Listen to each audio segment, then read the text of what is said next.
We made it live.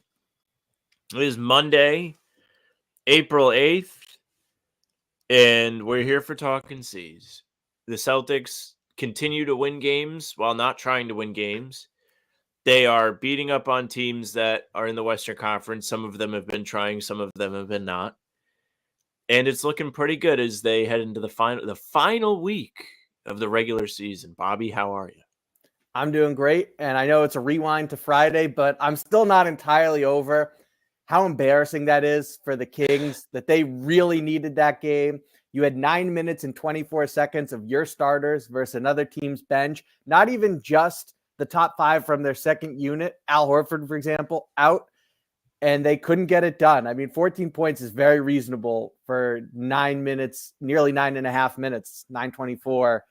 And I know they took the lead on the banked in three, which is kind of a lucky / trash shot to begin with.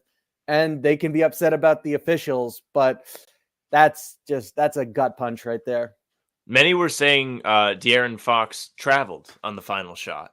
Not the last 2-minute report didn't say that, but if you go back and watch it, it does look like a travel. So, I don't really care if this. I think Jack and I would have came on the recap and been like, lost the season. How did they blow a 14-point lead in the fourth quarter? Like, none of that would have happened. But that game became such an awesome story because of how funny it was at the end that Xavier Tillman became the first Celtic to hit a game winner this year. That ruled. That's going to be a great trivia for us down the road. Who's the only Celtic to make a game winner in the 2024 season? Give it was time. It Jason Tatum? No. Definitely not. Was it Jason Tatum to hit the only game winner? No, it wasn't. It wasn't. Be, right? What up, Joey Spatula? Everyone's clowning Jack. Jack has jury duty today, guys. So Jack, I would have loved to came on here and been like, hey, Jack is too embarrassed to show his face, but that would be mean. But to Jack's credit, and we talked about this on the recap that went up this morning, Jack landed on his feet. He didn't stumble. He was like, I don't know. That's how I would talk to you if you worked at McDonald's, Joe. That's what he told me. He's like, you're a McDonald's worker to me, which was electric. That's a hilarious line. And yeah, I thought that Jack handled it well. And I mean, Joe was going to give 2 words as an answer at most anyways. Like, he wasn't really going to open up, nor is that the setting to do so. So come on. He could have easily, if Joe didn't respond like that, no one would have thought twice about it. So it was small potatoes. How red was Jack? He said he was red. I'm sure he was. I didn't really take note of that. All right, we will. Yeah, he did take it as a pro. Jack was excellent. He did a great job. So we'll get into the stuff that's actually relevant.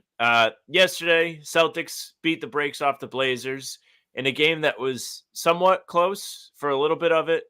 But the big story from the day was Jaylen. Jaylen scored his 10,000th career point.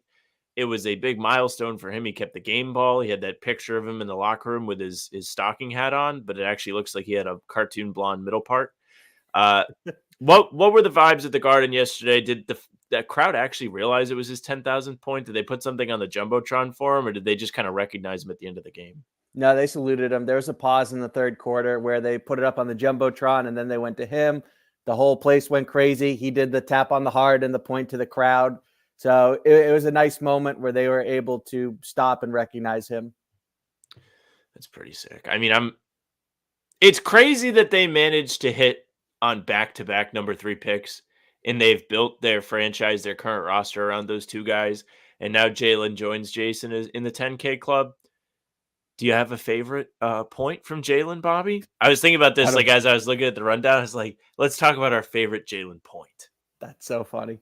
I mean, I suppose I can think about it and come up with a real answer. You seem locked and loaded on it, but the first point has got to be one of the sweetest for him and one of the most memorable. So I'm sure that's up there.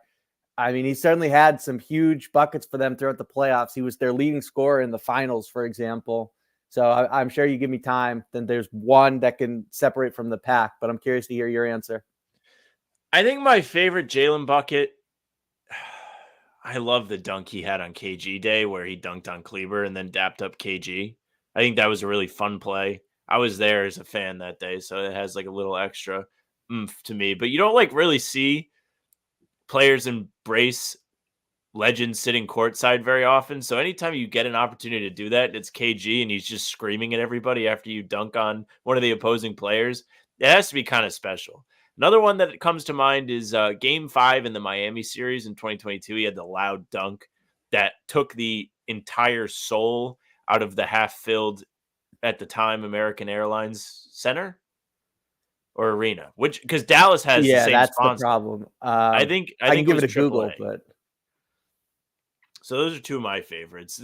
I mean, he had game winners, but I think the dunks are some of the most fun buckets from Jaylen. But he's just overall been really impressive. He's continued to grow this season, and he's taken on a lot more like bucket getting responsibilities in stretches of games.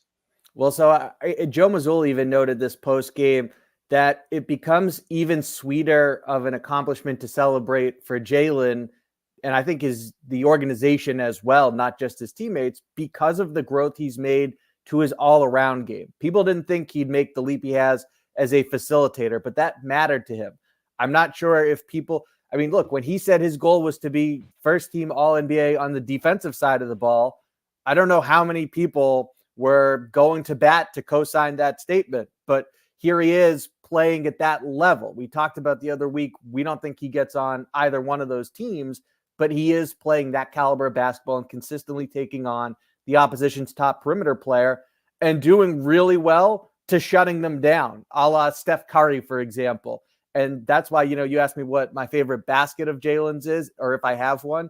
My favorite Jaylen game is game 2 against Philly last year when he took James Harden's soul from the opening tip and had that man tapping out. Now, yes, that is little game James. It's not LeBron James, but it was a very impressive statement type of performance that I even think reinforced to Jaylen what he's capable of as a two-way star. James Harden just catching strays on the Monday morning Talkin' C's. Assault. Don't listen to this one, James. I mean, you're absolutely right. Jaylen's jump this year has definitely been on the defensive end, or at least like a resurgence. I know we throw it around quite a bit, but early in his career, that was his whole thing. And then the last couple of years, it was like, oh, does he play defense anymore? Are we sure he's as engaged as he needs to be for this team to win? And he came into this season with the correct mindset, like you mentioned, where he was like, I want to be recognized for my defense. He has all of the physical gifts to be a good defender, and we've seen him lock in and take some of the greatest stars in today's game out of games. He did a tremendous job guarding Luka down in Dallas. Luka finished with like 38 in that game, but it was like the most inefficient 30 on 30 shots or something. It was inefficient. Yeah, it was gross. Like the man was just up there firing, and he had a lot of garbage time points in the fourth quarter. So his ascension on defense has been great. And for what it's worth, on the season, Jaylen is having the most efficient shooting year of his career too, at 50%, over 50% from the field. His 3-point percentage is at around 36, which is about his career average. But you would expect the efficiency to go up when there's so much talent on this team. And the talent doesn't even stop with the starters. We've seen a lot of these bench guys ball out. Peyton Pritchard's been cooking lately. Sam Hauser has had some good games, aside from the 1 of 18. I mean, the 1 of 18 was very rough. Even Luke Cornett has had tremendous stints this season when he's given a larger sum of minutes. But these last couple games have been fantastic. We kind of talked about the Kings to start the show. These guys are starting to get real reps in crunch time. They're playing meaningful minutes in games, and it feels like they're really getting some good work in before the playoffs. Do you have a biggest takeaway from these stretches that Joe has just left Peyton and the boys out there to try and finish off games? I think it's one of those examples that reinforces that this is a group that doesn't flinch. And those are the role players that hit big shots in the playoffs. The example that gets talked about all the time, especially now because Shaq's over at TNT, is the Lakers, where it's Brian Shaw, for example, hitting massive threes for a team that's absolutely loaded. So you can look at the Celtics and say most talented top 6, but when it comes to Sam Hauser continuing to make winning plays when he's not shooting well, I mean, that's one of the worst performances of his life. And on a play where he gets fouled, make no mistake about it, he sticks with it. He knocks the ball out of Keegan Murray's hands into Xavier Tillman's to set up a game winner and eventually a great trivia question for this program. And when it comes to Peyton Pritchard, beginning of the season, for example, not shooting well, can't find his rhythm, but locked in defensively. So these are guys that you can trust will find a way to make an impact when their number is called. And so it's very comforting, I think, for Missoula and for their star teammates to know that they can trust these guys in pressure moments. Yeah, and Joey Spatula backing you up in the chat. I think it's important to see how these guys respond to situations outside of their niche roles they're used to playing along the starters. And it's true, like Peyton Pritchard has really taken a step up in terms of his responsibility. He's playing more time with the ball in his hands. He's being able to make decisions out there. He's somebody that they trust to dribble and dribble and dribble and keep his dribble alive going through the paint. He's setting up his teammates along with scoring efficiently. Yesterday, he had 20 points on 9 of 13, and he also dished out 8 assists. Like, that's a huge asset that you can have in the postseason if you know that you need somebody you can lean on. If defenses are doing anything they can to take Tatum or Brown out of the game, he could be somebody you could lean on with the ball. Or more realistically, if White or Holiday gets in foul trouble, he's somebody that can be a facilitator if you need it. Yeah. He didn't look great at the end of the Kings game. They were throwing 3 guys at him, so I'm sure he hasn't really had to deal with 3 guys defending him at an NBA level just yet. But he's done a pretty good job, and for what it's worth, I was impressed yesterday against the Trailblazers because he took over to start the fourth quarter. Like, that game was close. It was an 8-point game. And then by the time he was done with it, it was over. You nailed it. And I did go for the pump fake earlier, so foul on me. But but yeah, I mean, I absolutely there where I think the two having them back to back is probably somewhat relevant. The bigger thing is that the Blazers are just horrendous defensively. And I get that they're banged up and not that good to begin with. So quality of opponent every time down is a factor. But for Peyton Pritchard in particular to go into the fourth quarter of a game that the Kings desperately needed, and now you're the guy that they are primarily scheming for, and Sam Hauser too, but Sam Hauser couldn't hit water if he fell out of a boat that night. So you are the main focus of who do we have to take away? You're at the top of the scouting report all of a sudden, a place that you've probably never been in your NBA career. And the Kings are fighting for positioning. And all of a sudden, first off, shout out to Jack Simone in the comments. We see you. And all of a sudden, to get those reps is really valuable, similar to what the chat was saying earlier. And then now, a couple nights later, you get to do it against the Portland Trailblazers. I'm not surprised that Peyton Pritchard was absolutely filleting them. And I do think that it helps that he had reps against stiffer competition in the same role under his belt just 2 days earlier. Yeah, I mean, you could see the growth. And for what it's worth, Peyton Pritchard's somebody that in the past has shown he's got big stones when the playoffs roll around. I will always reference that Nets game 2 where he just cooked to start the fourth quarter as the Celtics were trying to get over the hump after coming back from 17 down. He hits a huge step back long 2 over Seth Curry to give them the lead. And he makes a couple of big buckets towards the end of the quarter and end of regulation to help seal the game. So he's somebody I trust. He's somebody that is always, like many NBA players, but has always been the focal point of whatever team he's on. And he's adjusted well to not necessarily being that with the Celtics, yet he has earned the trust of the coaching staff, of his teammates, to take on that role at times. And it looks good. Sam Hauser's another guy, like you said, 1 of 18, still had the wherewithal to hustle, get the extra possession for the team. And usually, including last night, he's nails. He was 4 of 6 yesterday after going 1 of 18. He's somebody that defenses have to sweat over when he's on the floor because you can't leave him. It's hilarious when somehow he finds himself open on possessions and the ball doesn't even hit the rim. It's so clean of a shot. And I've been so impressed with Cornette's ascension this year. Just his ability to fill minutes, not only in the, hey, we don't notice him, he's doing a good job, we're not noticing how bad the team gets when he's on the floor. No, like he's legitimately good. He's blocking shots. He's done a great job of finding a role on offense where he can be a great role man, no pun intended. There was a great play yesterday where Derek White was on the baseline and hit Cornette with a lob from pretty much behind the backboard. And the man was wide open for a sick dunk. So just happy with all of them coming along. You know, Bobby, they may even find a little bit of a role for Jaden Springer. when the playoffs roll around, because he is somebody they have used a couple times to close quarters defensively. We talk a ton. RJ is a big proponent of closing quarters is how you're going to win a championship, and it's facts. Good teams find a way to go into the break with a lead, with momentum. You don't want to leave any room for doubt before the final buzzer of a quarter, half, or a game. So, what is your take on him getting an opportunity to be out there to raise the intensity in these moments? First off, Joe Mazzulla absolutely co-signs that statement, RJ, that closing quarters gives you the momentum that then makes a huge difference in the following frame. So absolutely, that is a necessary ingredient, that you finish the period well to be able to then win championships. Absolutely. When it comes to Jaden Springer, it's at least an option, right? They know they have that as someone who, as difficult as it can be to throw someone into any game, but especially one in the playoffs when they're cold, but he's going to be locked in mentally no matter what because of the stakes and because of just how impactful he can be in that role at a moment's notice.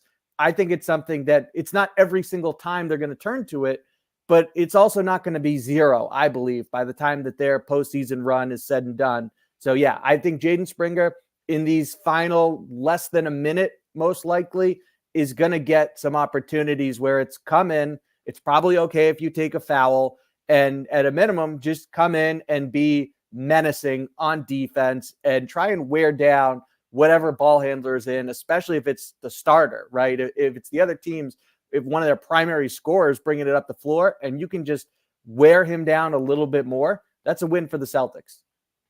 It absolutely is. Off the top of your head, this is very niche, so if you say no, it's absolutely fine. Can you think of any other examples of teams just being like, hey, buddy, you never play, but go ahead and go out there for the final minute of the quarter? Or do you think this is more of a Joe Mazzulla psychopath, like, hey, maybe we can use him this way? And Jack has a great quote from Joe on Springer, so here we go. I think it speaks to the depth on this roster that usually players who fit this description are higher up the depth chart. So, for example, Tony Allen, there were times where he wouldn't get necessarily a ton of run, but they'd throw him in cold, even in end of game, big situations, because they trusted him that much on defense. And sometimes it would work, sometimes it wouldn't. Like, I believe it was Kobe who got him up in the air and he fouled him. But usually that's what happens. But Joe Mazzulla, there's definitely a little bit of that. I don't even think this is Psycho Joe here. I think this is just being creative and wanting to tap into every potential advantage you have. And if you have a defender like this, even though he doesn't fit the description of a rotation player on your roster, he can still help you win a game or two in the playoffs. And so why not at least be willing to entertain the thought of going to that? Yeah, I think that's a good point. I mean, when they made the trade for him, I just remember being excited because the only memories I had of Jaden Springer was the high energy he brought for Philly against the Celtics earlier this season and also in the preseason. And I was like, you know what? Yeah, they could use that. Like, even if they don't use Jaden Springer to a large role, large extent this year, he's somebody that in the future I can fully get behind as somebody who can help you win basketball games. He plays hard. He plays the right way. He does a lot of the things that people loved Marcus Smart for, getting on the floor, diving for loose balls. He played 35, 38 seconds yesterday in a game against the Portland Trailblazers that meant nothing. He only played 38 seconds. You said you thought he was hurt, which I hope he's not that hurt, but I can understand it. He still hit the floor for a loose ball. In his very minuscule playing time, he dove for a loose ball. I think he had a deflection on that possession as well. He looked so intense, even if he was battling an injury, that I trust him to be out there in a playoff situation. Even when they brought him in, Brad Stevens kind of hinted at that. That was like, you know, we really feel like this is somebody that can help us win when the going gets tough in the postseason. Yeah, he's someone that I put out a montage when they traded for him. That defensively, what he's capable of is so impressive. I mean, when he was in Philly, it was everyone from Tatum to Doncic to Steph Curry to Karl Anthony Towns that he did a good job against and was impactful as a defender on. So to me, absolutely, he's someone that could help in the niche role. Jack's got the quote there where it's Joe Mazzulla on Springer after the game, quote, there it is. Just giving him the opportunity. We closed it out 6-0, and those 4 seconds were super important. And that's what we're talking about, closing quarters strong and how he can contribute to that cause. And so with Jaden, here's the other side of it. If the rotation is going to include down the line Springer and Jordan Walsh, at least one of them needs to be reliable as a kick out, catch and shoot option. And I believe in both of them being able to grow in that role. Springer, really, it's just the low release. And if he can get comfortable raising it up, who knows what comes from that. But for example, his lower body mechanics are pretty sound.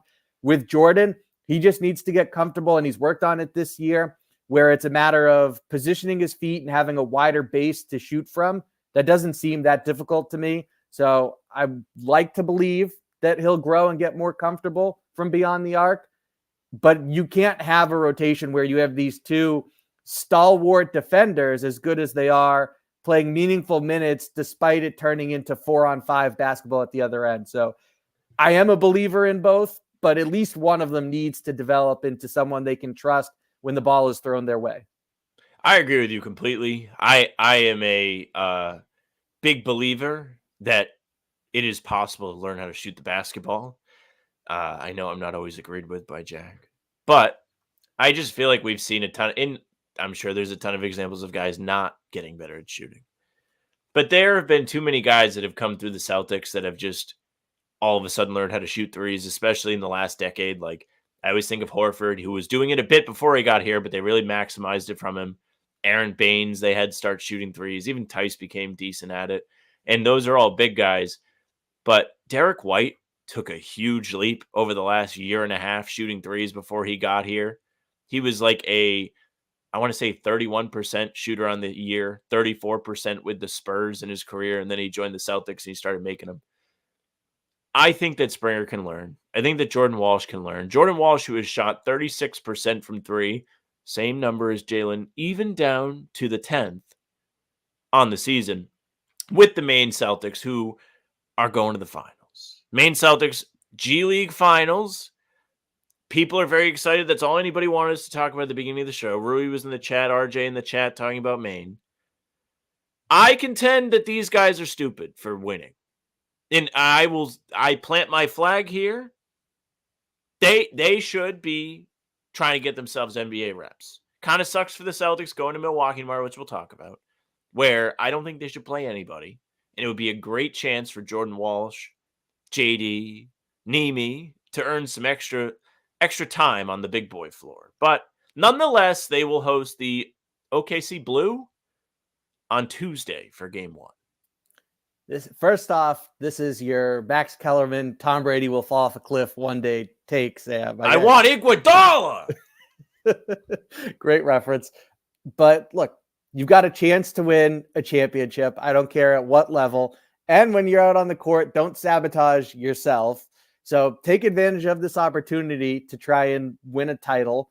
And yeah, it stinks that they're not going to be out there, but they're not going to start anyways Tuesday in Milwaukee. So are they missing out on NBA minutes against professional competition at the highest level? Yes. Can they also get reps against other teams after the season wraps up? Also, yes. Plus practice reps against the Celtics at the Auerbach Center? Also, yes. So it stinks that tomorrow night they won't be there, but overall they'll be just fine. Go win a championship. This has been a hell of a run. I mean, there's a 1-point game in the fourth quarter. Rui was there. And for them to level up and go on an 18-6 run to just blow the doors off the Long Island Nets, so impressive. I said to Kari Thompson the other day from Boston.com that when Nemi's in the G League, it legitimately feels like the starting center on the high school team playing against the JV squad. Like, he is just absolutely dominant at the rim. And when I watch, in almost every instance, there's nothing that these teams can do with him. So he has been a monster. Jordan Walsh is playing really well, and most importantly, while sticking to what his role projects to be in the NBA. He's not trying to show you his bag and go for 40. He will just run to the corner sometimes. So it's been awesome to see that discipline from Jordan Walsh. JD Davison in the G League, really good. I might not buy his NBA stock, but his ability to get into the paint, that was something we saw at Alabama too. He's just very explosive for a point guard. So this is a really talented team. DJ Stewart was good enough to go for Duke and put 27 on the board last night. So Maine Celtics, I'm with you. No one tank. Bring it home. You've come this far. I'd like to see them get a championship.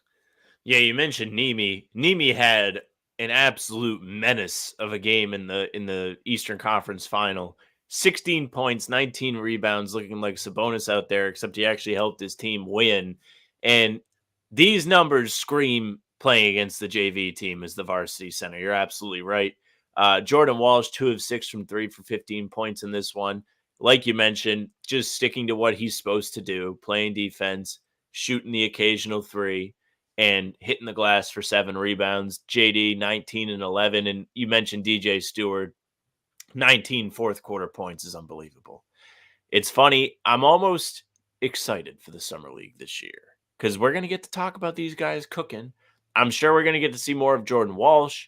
I don't know if Nemi is Summer League eligible anymore. I know there's specific rules that prevent guys that have been in the league a bit from playing, but you should be able to get a nice look at some of these guys. And also, I would like to see a little bit more of Drew Peterson because he seems like, oddly, maybe the most important prospect in terms of short term, where they could use him to replace Sam Hauser after next season when he's actually going to have to make money on his contract instead of $1 million per season, which he makes now.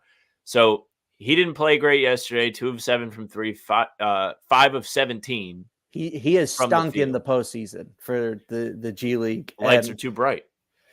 The skill and the IQ are there, but I call him breadsticks. And I'm dubious of him making the leap. You can see how he could do so, but he needs to put on weight. He needs to get better. And this showing in the biggest games has not been great. Small sample size, but not what you'd want to see if you have stock in Drew Peterson. Yeah, I mean, if you're not seeing him perform in G League playoff games, what's he going to do when he gets an NBA opportunity where, while the team stakes might not be high, his stakes are high because he's trying to earn a permanent rotation spot or at least a roster spot where they're like, yes, we see what we can get in the future with you. We're going to continue to develop you. We want to see you become a key piece for us. And if he's not able to do that, they will look elsewhere. There are bunches and bunches of guys who are trying to get NBA opportunities. It would not be shocking if somebody like Jordan Walsh continues to try and develop because he's only 19. He's somebody that the organization was high enough on to trade for and draft, like trade back so they could draft. And his arms are long as hell. He could play defense. He's got the body for defense. He just needs to put on some weight too. Yeah, Jordan Walsh, also another one of his abilities is that you mentioned him being a beast on the boards. He grabs it and pushes the other way and is often looking to facilitate first and very effective at it. So that is a huge skill that will translate and be appreciated by the parent club, that when his time comes, he can get a rebound and make sure that they maintain an up-tempo pace and take advantage on transition opportunities. So he brings a lot to the table. Now, the shot is going to determine his ceiling, like we talked about earlier, but he has it in him to become an NBA starter down the line if he's reliable from beyond the arc. If not, there's still so much value in a player like Jordan Walsh that he's going to be an NBA rotation player one day. And I think he's going to be a net positive. Yeah, I think the Celtics believe that too. That's why they gave him a longer term contract, right? He's not just competing to try and earn an NBA deal. He already has one through 4 seasons, I think. Yeah, he got the second round exemption. So he got a 4-year contract out of that. So they definitely have some kind of future plan for him, which is good as he continues to ball out with Maine. So again, game 1, Tuesday. Right in line with the Bucks game. The Bucks game, which I'm not too sure I care about. I care in the sense that I don't want to see anybody get injured. I don't want to see Kristaps Porzingis play. I don't think Kristaps needs to be out there as Giannis plays football down the lane. I think Kristaps can sit this one out. Let Luke Cornett take the blows in this one. Maybe it's a Tillman game too. Can I tell you something on Kristaps though, to jump in? That I agree. Don't play him against the Bucks, and specifically because of Giannis, although Jay Crowder has had some questionable moments in his career. But on Sunday, there were some instances where Portland was particularly physical with Kristaps, and I thought good because teams are going to be even more extreme to that end in the playoffs against him, especially if they draw Miami or Milwaukee, for example, and so or the Knicks if they end up playing them. So I like the idea of Porzingis getting acclimated to teams being particularly not even just grabby, but, like Portland, there were times where guys shoulder checked him, for example. And so I think those reps are a good thing. Not that he's never gone through it before, but you want his body ready to take those hits. Yeah, and he's somebody this season who hasn't been fantastic against the bigger guys. Like, I just think back to opening week, the home opener, Miami comes to town and Bam has an incredible game, getting just about anything he wants in the paint. Now, throughout the season, we've seen Porzingis play better against Miami. He had a couple of good games down in South Beach in the new year in 2024. But there have been other instances where, like, Jokic had his way with Porzingis, and Jokic is having his way with everybody. So take it with a grain of salt, but he looked incredibly dominant in the low post, in the paint against Kristaps. So that was tough. It was tough down the stretch because they had to throw extra help at Jokic, leading to Aaron Gordon offensive rebounds that ultimately were the dagger. It sucked. Embiid is somebody. Go ahead. One to is Atlanta, where they were legitimately knocking him off his line as he's trying to come over and set a screen. And you need to hold your ground because in the playoffs, the officials let more go, especially in bigger spots. They don't pull what happened in the Iowa-UConn Final Four game. So he's going to need to be able to hold his ground and fight for positioning and win that battle. So that's why I like that he's taking some of these particularly physical challenges on going into the playoffs. Just get your body calloused, have it ready for the postseason. Oh, I agree with you. Like, I think it's important. I think he can play against the Knicks on Thursday. I think they're going to play less football than the Bucks will. The Bucks are also going to be kind of desperate, so I'm like half afraid to see what tactics they resort to under Doc there. Doc, who has been under the microscope. Doc is giving post-game quotes that you would not believe. He just goes out there. He's like, yeah, I keep telling them to play better, and it's not happening. It's on me. My bad. We have to play with more pace. I need to find the right pace. He told The Athletic that they're all watching film, and he's letting all the top 6 go out there and speak up on what they think is wrong with the team. That team is in shambles. They look like the 2019 Celtics out there. It's not pretty. Do you have a feeling on Milwaukee? Do you think they're going to figure it out in the playoffs at all? Do you think they're at risk of being a first-round exit with these play-in teams like Philly being down there, Miami being down there? Do the Celtics even need to worry about this team right now?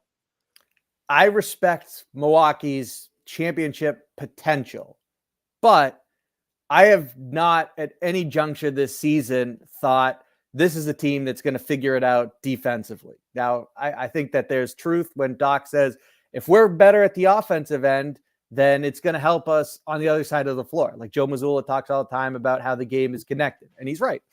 At the same time, Damian Lillard is an easy target. Their best perimeter defender seems to be Malik Beasley because of how they utilize Giannis.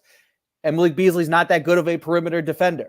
So it's just kind of a pick your option. Who do you want to exploit? Who do you want to go against and expose?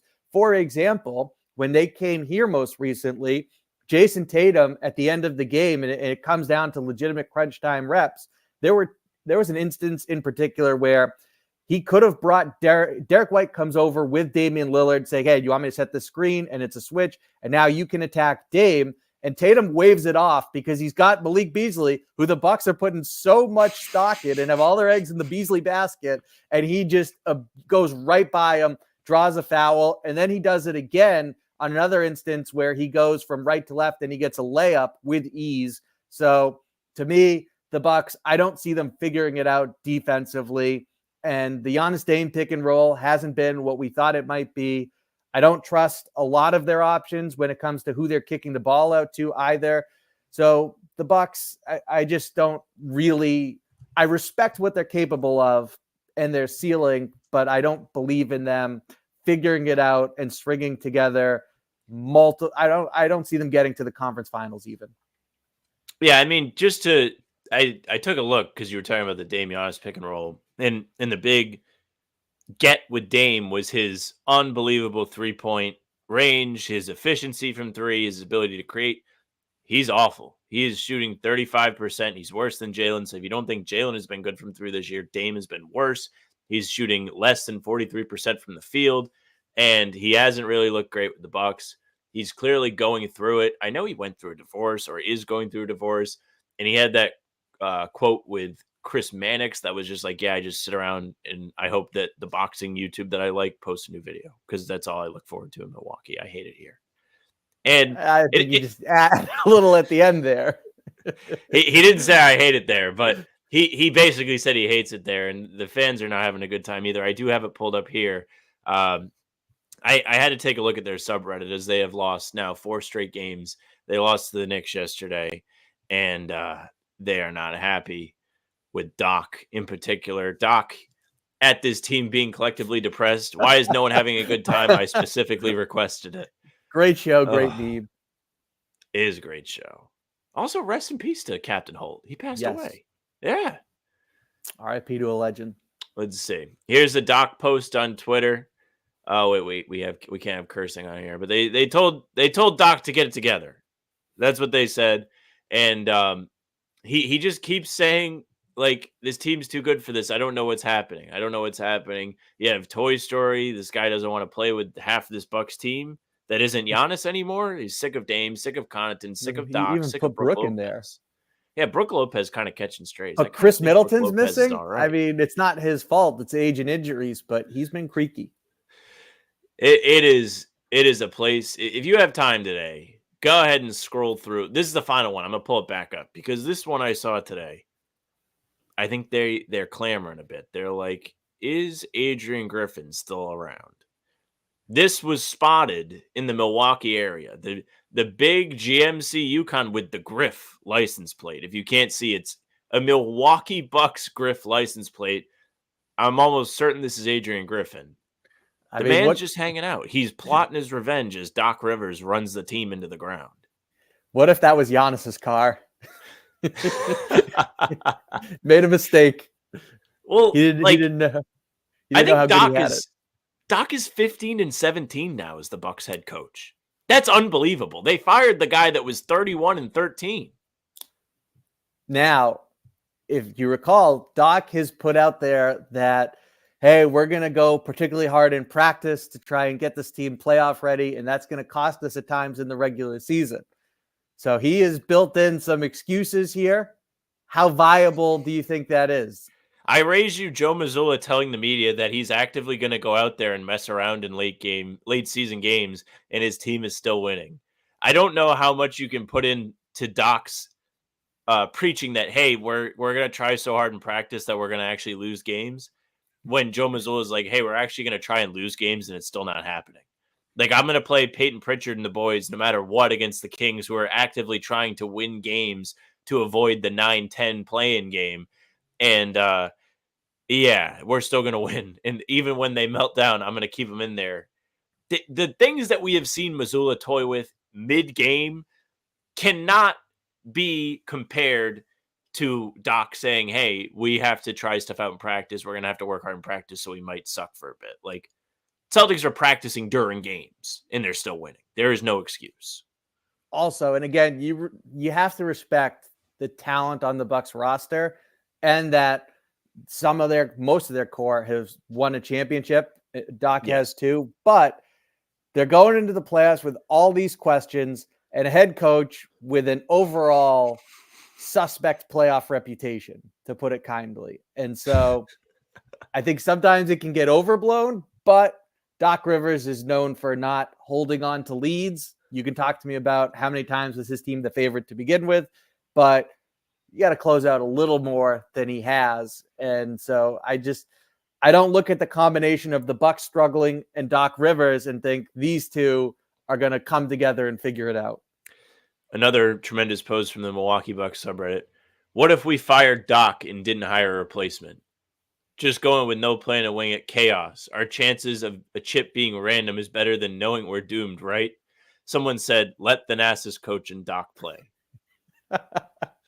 I mean, that seems like a status quo type of swap. Doc out there for Thanasis, not a downgrade. Thanasis running the clipboard for Doc, maybe not a downgrade. I think if Thanasis has to coach, so he can't clap as much. Oh, Like, he'll clap. he can't like run up and down the sideline. I mean, like high there's like kneeing. Jason Garrett, who used to coach the Cowboys and the Giants. His nickname was the Clapper. So I think Thanasis, Clapper's going to clap. Clapper's gonna clap. Henry says, should Coach Bud still be a head coach somewhere? Probably not. I don't know though, because he's a good coach. You can talk about like on a championship level and knock him down, but he is certainly worthy of being an NBA head coach. Doesn't mean you have to go in that direction. There's so many good young assistants, not just Charles Lee, but like Jordy Fernandez and David Adelman and on down the line. So you don't have to go with him, but he's certainly a fine hire who's worthy and good enough to be an NBA head coach still. It is like funny because looking back on it, right? It's like, well, now that we're seeing what we're seeing from the Bucks, are we sure that Bud was the problem last year in the playoffs? Like Giannis got hurt. There was like so much that went wrong for them in that Heat series, and then the Heat beat everybody else too. Yet he still got hired, just burning the team down. So it is one of those things where you're like, are we sure that we did the right thing? I don't know. So Bud was a problem, and it was time for him to go. The holiday trade just killed them, and it's been a godsend for the Celtics. Also, Giannis, a little bit of fraudulence. Everything is about a championship. You strong-armed the organization into making dramatic moves. But when it came to picking a head coach, you did not want the guy who was clearly the best for you and the team in Nick Nurse. If he's in Milwaukee, it is a different story for the Bucks and for Philly. And Giannis is the reason that didn't happen. And so a little bit of fraudulence from a guy who says and tries to act like everything is championship and nothing else matters. You know, he had a pretty easy layup and he intentionally missed it. Well, also, like, he's always, like, trying to pretend he doesn't have a say in this stuff. Like, Adrian Griffin gets fired. He's like, I can't believe they did this. We're all trying to find the guy that did this. Yeah. Like, I've talked with Jack about this, and we've speculated, like, there was more than meets the eye with Adrian Griffin. Like, you had the Terry Stotts leaving out of nowhere before the season starts with him, and he may have rubbed some people the wrong way. But for Giannis to pretend he didn't have to sign off on the firing of a coach mid-season after they made a major trade that got you to sign an extension is complete cap. I mean, they hired Adrian Griffin at Giannis's request. That was his pick. And then he backtracked. So they then would have just, like, you woke up and you found out on Twitter that he was gone. I mean, that's just not how it happened. It's going to be real bad if they somehow beat the Celtics in the playoffs. It's going to be tough. We're going to have to delete this episode, but actually, low-key, it might be bad if they beat them tomorrow. Like, even with, like, Pritchard and the boys out there. I don't know. I think at this point, you still should beat the Bucks. Like, they just lost to the 15-in-a-row loss Raptors. Help them break their losing streak. I mean, StatMuse will be all over it if it happens. That's right. They absolutely will be. Speaking of being all over it, Bobby, let's get into some trivia. We don't have Jack today, so we will run back the dozen. We will try and get our revenge for last time. This. And we do. Chat, we do you can help us out here. We went to you last time since we never actually go to you in trivia when we're trying to win individually because we just don't trust you. When we're working as a team, we will turn our faith to you. Also, it's random chat. Like I can't roll the dice and end up with Mikhail Petrus if he's not even close to the correct answer. Correct. All right. Question 1 from the NFL. This tight end spent his entire career with the Steelers from 2005 to 2016, totaling 6,569 yards, 45 touchdowns, and made two Super Bowl wins. Do you know this, Bobby? I think it's Heath Miller. Heath Miller? That's what I believe. You might have to Google the spelling. There we go. Clutch. Let's see. Okay. All right. 1 for 1. One for 1. After winning a Heisman and going to the Elite Eight at Florida State, Charlie Ward played for this Eastern Conference NBA team from 1994 to 2004. The Knicks. The Knicks. Okay. You know how unbelievable that is to win the Heisman and then go play in the NBA? It is unreal. Like crazy athletic ability. Elite Led accomplishment. by Juan Dixon and Chris Wilcox in 2002, this ACC school won its first and only national championship after defeating Indiana 64-52 in the national title game. Maryland, right? It is. Yep.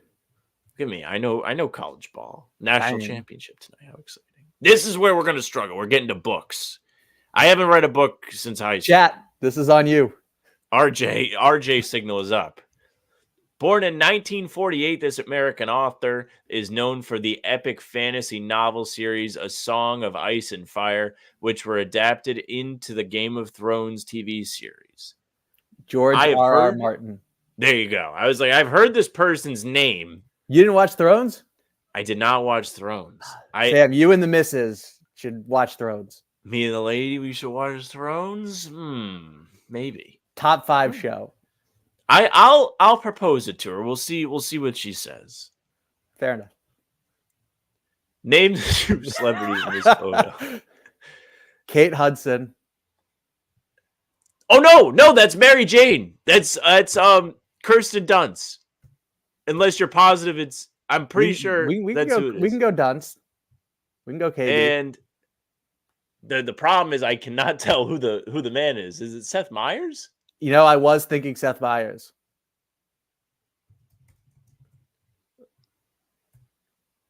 Am I an idiot? All right, here it is. Oh! Wow. Got it. That's elite. That's what happens when you watch Spider-Man movies way too much. Great pull. Reintroduced after a decade, 2021, these individually wrapped milky hard candies come in orange and strawberry varieties. This one I don't know. I have no idea. Maybe that's supposed to be obvious, but I don't know. Chat, you might have to help us. We'll come back to it. We'll see if you have the answer orange and for us. strawberry. We'll roll over to TV. In the U.S. version of The Office, what Pennsylvania city was the Dunder Mifflin office? Scranton. Yes, sir. Cream Savers is Joey Spatula. Okay, all right. I'm willing to roll with it. I bet he's right. Joey Spatula. Hey.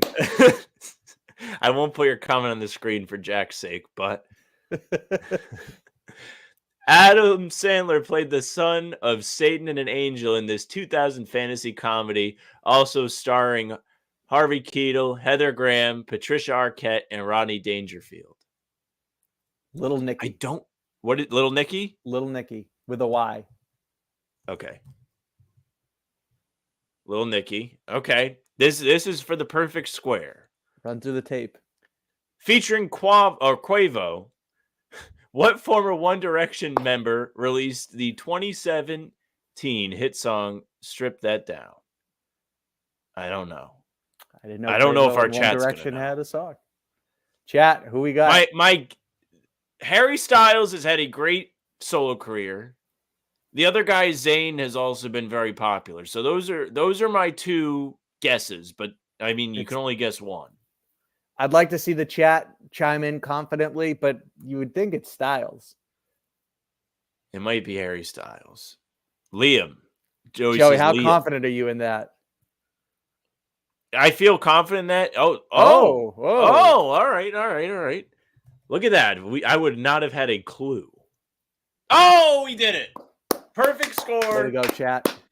Good work. Good work from Bobby. Good work to the chat. Even I contributed. Good day on the Sam, trivia. you got the matchup. We did. And no, you did.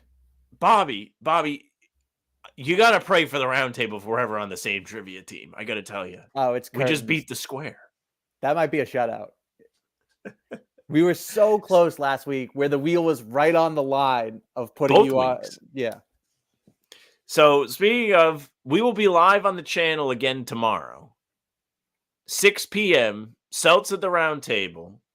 Me, Bobby, Jack, Noah, Kari, Justin, and Cam will be here to talk about the Bucks. How exciting. So we'll see you then. Bobby, go ahead, tell the people where to find you, and then I'll wrap it up. Well, for the roundtable tomorrow, we've also got a secret trivia coming your way. So stay tuned because Jack is cooking. And Jack's like trying to cook and be secretive, but like I know what he's doing. Well, yeah, we've been around long enough but he's got some stuff on the stove that I think it's going to be pretty spicy. And when it comes to finding me, at Bobby Kravitsky on Twitter, and you can catch all my work, si.com/NBA/Celtics inside the Celtics. All right, Bobby. Thanks for hanging out with me. I know Jack's the real draw, but we did it. We made it. Did we 50 upgrade minutes today? Did we upgrade? Did we upgrade? That would be mean. He has to be in jury duty. I'm sure he's miserable. He doesn't need to be trashed on the show. How many times do we need to tell him to just act a fool and get out of it? Yeah. Jack, do something crazy. There's a curve where Larry gets out of jury duty. Are you familiar with that? Say it again. Larry pretends to be racist so he doesn't have to do jury duty. Who's Larry? Larry David in Curb. I don't remember that episode. I love Curb too. I just don't remember that one. I have not watched the finale yet, though. I haven't either. I have like 7 episodes left, so I got to get on. That's clutch. To be able to just binge it at least a little bit is nice. It's been a really good season too. I'll say that. I enjoyed the ones I watched. I did. Speaking of watching, go ahead. Did you see that he was at TD Garden for the Elite I did. Eight? And Trevor like did a story with him and got a picture with him. I was amped. I meant to ask Trevor how that was. I would need to like DM him. Yeah, Trevor and Steve Hewitt from the Herald, they both met him. And I mean, you saw it, but for the chat, where Trevor's interaction was like, he came over, he told Larry David what a fan he was. He goes, hey, you're getting a little close. What a guy. Larry's the GOAT. Larry's the GOAT. Man's all right, guys. A day in his life. It's true. We're going to wrap it up here. Make sure you subscribe to the channel, hit the notification bell so you don't miss us doing any live streams, any of our 5 a.m. uploads. We're coming at you with pods Tuesday, Thursday, and Sunday. Talkin is live Monday, Wednesday, and Friday around 11 a.m. And again, South of the Round Table, 6 p.m. tomorrow. Come hang out. It'll be a really good time. It's going to be great. You should be there. You can find us on Spotify and Apple as well. Hit the follow button there so our pods and game recaps will be right in your inbox. You can leave us a 5-star review there as well. We'd appreciate it. You can reach out to us at hbtcpod@gmail.com. Jack and I will be recording at some point today when he decides to say that the person is guilty in court, and then we'll read your emails. So let us know what you thought of the weekend games. Let us know what you think of the national championship. Send us your atlas. Whatever it is, we'll read it. And you can find us on socials at How About Them C's.